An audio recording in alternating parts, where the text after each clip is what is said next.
ஞான கண்ணாடி என்ற சமய நூலை எழுதியவர் யார்? ஆன்சர் வீரமாமுனிவர். இஸ்மத் சந்நியாசி என்னும் பட்டத்தை வீரமாமுனிவருக்கு அளித்தவர்? ஆன்சர் சந்தா சாஹிப். வீரமாமுனிவர் இயற்றிய நகைச்சுவை நூல் எது? ஆன்சர் பரமார்த்த குறுகதை. சதுரகராதி என்னும் நூலை இயற்றியவர் யார்? ஆன்சர் வீரமாமுனிவர். தமிழ் இலக்கணம் படிக்க படிக்க விருப்பத்தை உண்டாக்குவது என்று கூறியவர்? Answer கெல்லட்.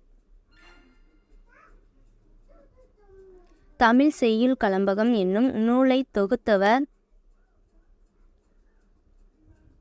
Answer GU. Pope. Veeramamunivar எந்த நாட்டை சேர்ந்தவர்? Answer Italy.